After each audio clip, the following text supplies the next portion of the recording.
Halo Plus Fleksi, nggak worry tagihan bablas, bisa tambah kuota sesuai kebutuhan. Memasuki hari ke-9 bencana banjir bandang dan tanah longsor yang melanda 3 provinsi di Sumatera terus memakan korban. Tim penyelamat terus berjibaku menyisir kawasan terdampak dan memperluas pencarian. Berdasarkan data Badan Nasional Penanggulangan Bencana (BNPB) di dashboard penanganan darurat banjir dan longsor per pukul 17.15 WIB hari ini, jumlah korban meninggal tercatat meningkat menjadi 812 orang. Selain itu, 509 orang masih dinyatakan hilang. Sementara sekitar 2.600 warga mengalami luka-luka akibat kuatnya terjangan banjir bandang dan material longsor. Sementara itu, upaya penyelamatan dan pendataan korban masih berlangsung di sejumlah titik yang sulit dijangkau. Tingginya angka korban hilang membuat tim SAR gabungan mengerahkan unit K9 untuk mempercepat pencarian korban yang hilang akibat bencana besar di Sumatera. Langkah ini diambil untuk memperluas jangkauan pencarian di area yang sulit dijangkau oleh tim SAR konvensional. Lalu bagaimana proses pencarian para korban hingga hari ini? Berapa jumlah daerah yang masih terisolasi sepekan pasca bencana Sumatera? Tim TV One mengabarkan.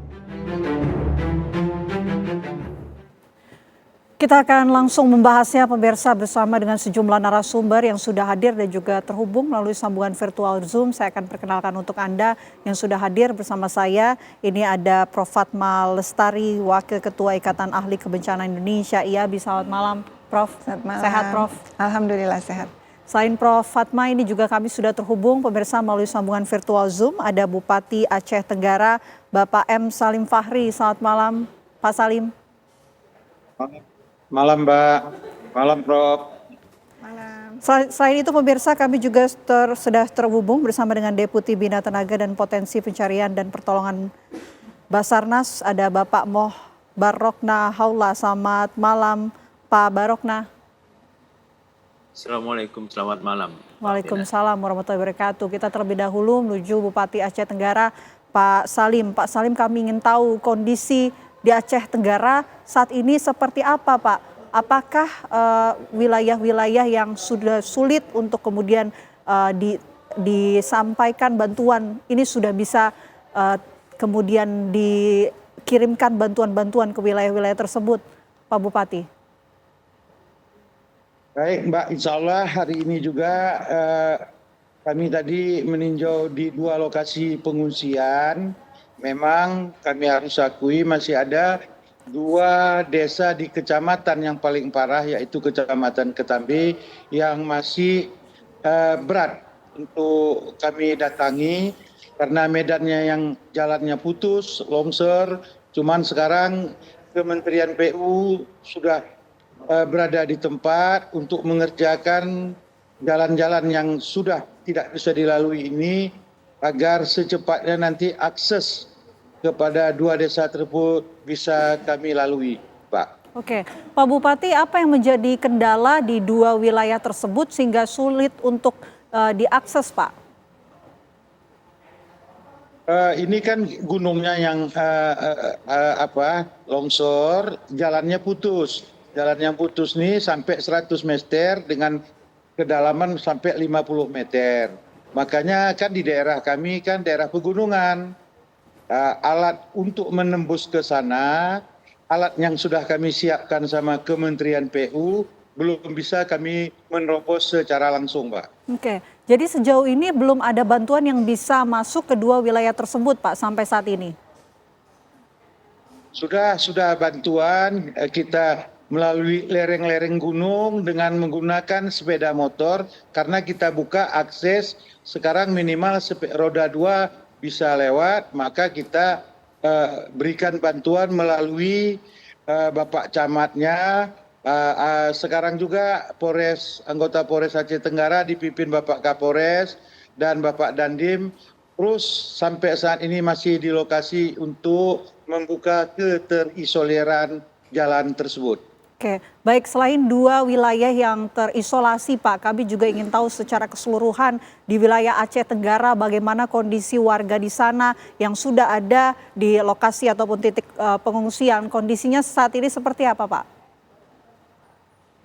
Kondisinya syukur alhamdulillah baik-baik saja karena di setiap posko pengungsian kita siapkan ada dapur umum, ada dokter, minimal ada bidan-bidan di setiap posko kita berupaya mobil-mobil puskesmas kita selalu standby dan obat-obatan terjaga dengan baik, Mbak.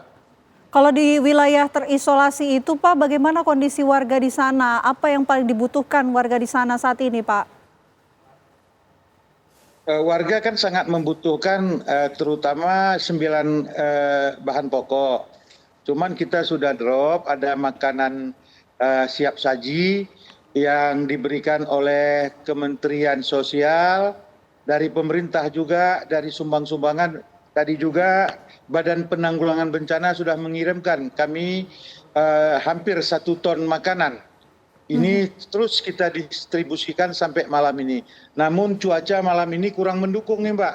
Sudah 3 hari cuaca sangat cerah, malam ini sudah mulai hujan lagi. Semoga kita berdoa hujan ini jangan lagi mengakibatkan daerah kami terlanda banjir. Oke Pak. Mengenai korban Pak, data di Kabupaten Aceh Tenggara, adakah korban hilang Pak sampai saat ini? Yang korban meninggal ada 13 sampai saat ini, korban yang hilang belum diketemukan, masih 2 atau 3 orang lagi Mbak. Oke, baik kita akan langsung menuju ke Pak Barokna untuk mengetahui mengenai proses pencarian para korban. Pak Barokna, kami ingin tahu Pak hingga hari ke-9 ini bagaimana perkembangan pencarian korban. Terima kasih Mbak Vina. Sekali lagi kami turut prihatin dan berduka cita dan kita berdoa semoga Allah Subhanahu wa taala senantiasa memberikan kekuatan sehingga kita bisa berikan ketabahan dan segera menyelesaikan bisa menangani bencana ini dengan baik. Untuk perkembangan proses pencarian dan pertolongan sendiri, kami saat ini sudah mengerahkan lebih dari 9.000 personil atau tepatnya 9.375 personil, baik dari Basarnas maupun TNI SAR yang mendukung kami di 3 provinsi itu di bawah kendali 4 SAR Mission Coordinator, baik yang di Padang, di Sipulga, di bawah Nias, dan juga Medan, dan termasuk Aceh juga. Sementara kita di laporan Pak Bupati tadi, kita berusaha untuk penetrasi ke daerah-daerah yang sebelumnya terisolir dan kita yakin bahwa kita bisa mengcover itu walaupun dengan kekuatan terbatas dan alut yang terbatas juga. Berapa misalkan yang di Takengon, beberapa daerah di Aceh Tengah maupun misalkan di Benar Meriah kita bisa dropping dengan pesawat udara fixed wing, bahkan dengan membawa search and rescue unit, beberapa tim SAR yang secara perlahan akan kita perkuat juga.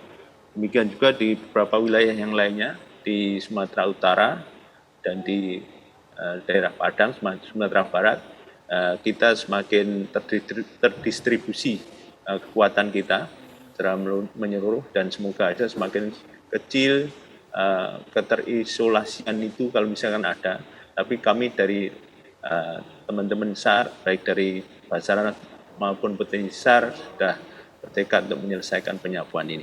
Demikian. Pak, medan seperti apa yang menjadi kesulitan bagi tim SAR untuk menyisir lokasi-lokasi terisolir termasuk menemukan korban-korban hilang Pak? Ini sebenarnya seperti sejalan dengan yang dijelaskan oleh Pak Bupati tadi, yaitu akses ke tempat itu memang terbatas, namun kami berusaha untuk melaksanakan dropping tim itu melalui udara biasanya, ya. Ataupun dari sepeda motor roda 2 sehingga bisa sampai ke lokasi terdampak. Namun demikian kita punya keterbatasan alut atau alat utama yang kita gunakan maupun peralatan SAR serta dukungan komunikasinya yang kemungkinan akan menyusul yang menjadi tantangan kami untuk melengkapi tim itu dengan peralatan komplit, baik peralatan search and rescue maupun peralatan komunikasinya. Oke, baik. Sekarang saya mau menuju ke Prof. Fatma. Prof. Fatma, tentu kan IABI memiliki data ya bagaimana mengenai penanganan korban bencana di Sumatera di 3 provinsi tersebut. Sejauh ini penanganan seperti apa, Prof. Fatma? Ya, ini memang merupakan tantangan yang luar biasa ya, karena cuaca ekstrim, dampak dari siklon tropis Senyar yang berada di sekitar Selat Malaka dan juga Aceh, ini merupakan sebuah fenomena yang langka. Ya. Jadi sebetulnya siklon itu jarang mengenai wilayah Khatulistiwa, sehingga ini merupakan fenomena yang sangat langka dan penanganannya juga harus perlu diantisipasi. Bukan hanya Indonesia, seperti kita ketahui bahwa banjir juga menerpa negara Malaysia dan Thailand dengan jumlah yang juga mendekati Indonesia. Nah, menurut saya langkah-langkah yang dilakukan oleh pemerintah sudah sangat baik. Kami dari IABI dan juga Forum Perguruan Tinggi untuk Risiko Bencana yang tergabung di dalamnya sudah memiliki komunikasi dan koordinasi. Jadi kami dari universitas atau kampus pendukung mensupport posko-posko universitas di 3 provinsi tersebut. Kita berkoordinasi dan dari Dikti juga sudah memberikan arahan dan bahkan juga sudah diluncurkan dana-dana untuk mensupport respons di lokasi. Ya, yang paling utama adalah ketika banjir memang kita harus melakukan, kalau dari sisi aspek kesehatan, adalah rapid health assessment. Sehingga untuk mengetahui penyakit-penyakit apa yang berpotensi dapat timbul di lokasi terdampak, kemudian juga kebutuhan kesehatan apa yang diperlukan. Misalnya kita juga bisa mengantisipasi dan melakukan program-program pencegahan penularan penyakit. Yang paling umum adalah biasanya infeksi saluran pernafasan atas. Nah, ini harus dicegah penularannya. Kemudian yang kedua diare. Kemudian yang ketiga adalah leptospirosis yang ditularkan melalui kotoran ataupun urin tikus. Nah, karena kan kita tahu pada saat banjir semua kotoran hewan termasuk tikus dan juga kotoran-kotoran lainnya itu akan bercampur di dalam air banjir tersebut. Nah, ini berbahaya bagi masyarakat terdampak pertama, yang kedua juga bagi petugas respons. Ini harus diantisipasi, dilakukan rapid health assessment sehingga kita bisa mengetahui potensi penyakit apa saja yang ada di lokasi. Dan yang juga penting adalah ketika misalnya terjadi penularan hepatitis, karena kita tahu ya pada saat kondisi banjir tentunya pengungsi cukup banyak saat ini di lokasi pengungsian, maka ini harus diantisipasi. Suplai air bersih menjadi prioritas. Dan bisa juga menyediakan yang kami juga sekarang lakukan dari universitas pendukung atau kampus pendukung adalah membantu untuk mensuplai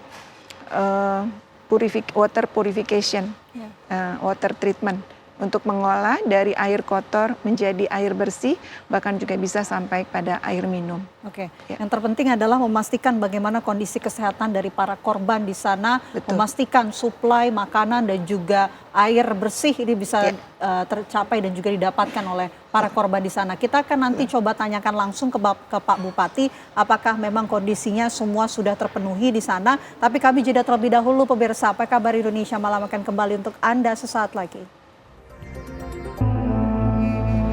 Anda kembali bersama kami di Apa Kabar Indonesia Malam. Pemirsa, kita lanjutkan diskusi kita. Kalau di segmen sebelumnya, Prof. Fatma sudah menjelaskan apa-apa saja yang harus diprioritaskan, harus dilakukan repeat self-assessment, termasuk juga memastikan bahwa kondisi air bersih maupun makanan ini bisa terpenuhi oleh para korban bencana. Kita akan tanyakan kepada Pak Bupati, Pak Salim, kondisinya di Aceh Tenggara seperti apa, Pak? Apakah poin-poin tadi sudah terpenuhi, baik itu air bersih, bantuan makanan, kondisi kesehatan warga di sana seperti apa, Pak Salim? Baik Mbak, masalah kondisi makanan insya Allah semampu kita dari pemerintah kabupaten, tidak pun sesempurna mungkin, janganlah rakyat-rakyat yang sudah tertimpa musibah ini, bagi pengungsi ini merasa tertekan. Mudah-mudahan itu sudah bisa teratasi semua. Yang perlu masalah air ini juga betul Mbak, karena air ini adalah yang sangat vital. Ada beberapa titik di desa-desa kami yang terimbas banjir bandang ini terganggu sudah airnya. Walaupun kita di daerah pegunungan, cuman kami sekarang lagi mengupayakan air tersebut, mengambil air dari gunung dengan membeli selang-selang, membeli pipa-pipa agar kebutuhan air untuk rakyat kami tersebut bisa dipenuhi, Mbak. Oke, Pak Salim, ini kami persilahkan juga Pak jika ingin mengkonsultasikan beberapa hal kepada Prof. Fatma dari IABI maupun dari Basarnas. Pertama mungkin silahkan Pak menuju ke IABI. Prof. Fatma, adakah yang ingin dikonsultasikan dan juga ingin ditanyakan? Silahkan. Baik, malam Prof. Malam, Pak Salim. Ya, kami kan kalau memang menurut keterangan Prof tadi, kalau ada memang mungkin yang bisa dibantu di daerah kami juga sangat butuh Prof. Mungkin bisa berkoordinasi dengan pemerintah daerah agar kami bisa mendapatkan air yang layak untuk diminum dan dipakai, Prof. Siap. Baik, Pak Salim, kami sudah berkoordinasi dengan kampus Posko melalui Dikti. Saat ini kita siap support dan Dikti juga sudah memberikan arahan untuk mensupport kampus-kampus melalui kampus-kampus Posko di Aceh. Dan Aceh Tenggara merupakan salah satu yang menjadi prioritas untuk disupport. Insya Allah akan segera setelah Dikti memberikan approval atau persetujuan. Pak Salim, boleh nanti kita saling berkoordinasi agar bisa lebih efektif, kita semua saling bergandengan tangan, berjibaku untuk segera menyelesaikan bencana ini. Terima kasih. Baik Prof, saya kira ini ucapan sangat haru kami, terima kasih. Karena di daerah kami khususnya Kabupaten Aceh Tenggara, dan bukan di Aceh Tenggara saja Prof. Di Aceh ini kan ada kawan-kawan kami juga senasib. Contoh di Kabupaten Gayo Luwes, Bener Meriah, Aceh Tengah, Aceh Timur, Tamiang, Kota Langsa, Lok Semawe, sampai ke Pidi dan Pidi Jaya. Kami juga berharap kepada semua, mungkin saya yang mewakili kawan-kawan dari Bupati khususnya dari Provinsi Aceh ini, tolong diperhatikan Prof. Mudah-mudahan dengan adanya diskusi kita ini, daerah-daerah kami yang saat ini tertimpa musibah bisa mendapat bantuan Prof. Ya, insya Allah Pak Salim, kami siap support dan kami sudah melakukan kontak juga dengan Unsiah untuk mengkoordinasikan bantuan dan support yang bisa kami berikan. Siap support Pak Salim. Baik Prof, kami juga izin Prof, kami juga di sini kalau dari Unsiah kan jarak kami dengan ibu kota provinsi kami kalau menempuh darat sampai 16 jam. Cuman hari ini nggak ada jalan darat yang bisa kami tempuh Prof. Kami juga punya kampus, satu namanya Universitas Gunung Lauser, kampus Pemda. Mungkin untuk lebih efektif, nanti Dikti kan pasti tahu. Ada kampus Universitas Gunung Lauser di Kabupaten Aceh Tenggara khususnya. Begitu juga di kabupaten-kabupaten lain. Karena di Aceh ini dengan ibu kota provinsi, jarak tempuh rentang kendalinya ke ibu kota provinsi sangat jauh, Prof. Baik, terima kasih banyak Pak Salim informasinya. Kami akan berkoordinasi dan sudah ada juga WA Group dengan universitas-universitas lokal. Insya Allah kami siap berkoordinasi dengan pemerintah daerah, dengan Bapak, Pak Salim. Mohon kolaborasinya dan juga dengan kampus-kampus terdekat. Pak Bupati, ini kita juga selain Prof. Fatma juga sudah ada dari Basarnas. Mungkin ingin ditanyakan mengenai jalan terputus ataupun lokasi-lokasi yang sulit untuk menuju ke wilayah-wilayah yang terisolir. Adakah yang ingin ditanyakan Pak Salim kepada Pak Barokna dari Basarnas? Baik, terima kasih Pak Barokna. Beliau ini kan Basarnas.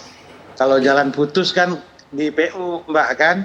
Kalau beliau ini untuk mengevakuasi musibah. Ya Pak. Cuman kami berharap karena daerah kami potensi banjir bandang hampir setiap tahun, kami mohon dengan Basarnas untuk lebih memberikan alat-alat, baik itu mobil, baik itu rubber boat, yang lain-lainnya untuk penunjang kegiatan Basarnas yang ada di kabupaten kami. Begitu juga Kalau jalan putus saya kira nggak pas juga sama Bapak ini kita berdiskusi. Karena Bapak ini khusus untuk mengevakuasi. Kalau jalan-jalan putus ini maunya tadi ada dari Kementerian PU Ya. yang tempat kita bisa berdialog, Mbak. Ya, maksudnya untuk membuka jalur-jalur Pak, jalur evakuasi kan ada banyak jembatan ataupun jalur yang terputus begitu. Basarnas ini bisa membantu menjawab pertanyaan untuk bisa membuka jalur-jalur terputus tersebut, Pak Bupati. Ya, saya kira ini jalur-jalur kita kan kita antar kecamatan tuh yang putus tuh adalah jembatan-jembatan. Kalau jalur evakuasinya saya kira selalu kita koordinasikan dengan Basarnas setempat. Begitu juga memang kalau hal ini nanti Baik. bisa masa kayak jalan putus, nanti kita siap juga berkoordinasi dengan Basarnas. Pak Kami Barokna. minta juga kepada Baik. Basarnas. Ya, Pak Barokna silahkan direspon Pak. ya silakan. Makasih Pak Bupati. Ini saya kira kami antara Basarnas dengan Pemda-Pemda yang di Aceh itu sudah terjalin kerjasama yang bagus. Tidak hanya selama bencana ini terjadi, bahkan jauh sebelumnya karena di Kota Cane itu sudah ada posar. Otomatis akan secara penuh mendukung kegiatan-kegiatan penanggulangan bencana termasuk penanggulangan gawat daruratan di situ yang dilaksanakan oleh Posar Kota Cane. Samping itu, kita mempunyai kekuatan potensi SAR yang besar di setiap kabupaten di Aceh, berupa Satgas SAR. Satgas SAR ini bentuk organisasi yang didirikan oleh masyarakat setempat, didukung penuh oleh Pemda setempat. Dan secara teknis, kami bertanggung jawab memberikan kompetensi pada mereka. Dan ini sudah berlangsung bertahun-tahun. Saya kira apa yang disampaikan Pak Bupati sudah benar, karena praktek di lapangan pun kita laksanakan, koordinasi pelaksanaan kegiatan-kegiatan SAR, juga untuk mendukung kegiatan Pemda sudah dilaksanakan oleh teman-teman kantor SAR maupun Posar, terutama kalau yang di Aceh Tenggara ini adalah Posar Kota Cane yang berada di sana. Dan terima kasih Pak Bupati yang sudah mendukung juga keberadaan dan pembinaan Satgas SAR yang ada di Aceh Tenggara. Demikian, Pak Gina. Baik, tentu kita semua berharap yang terbaik.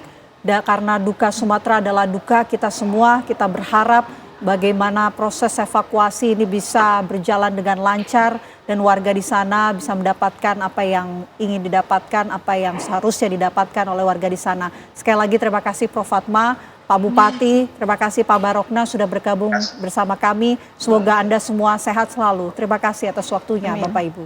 Amin.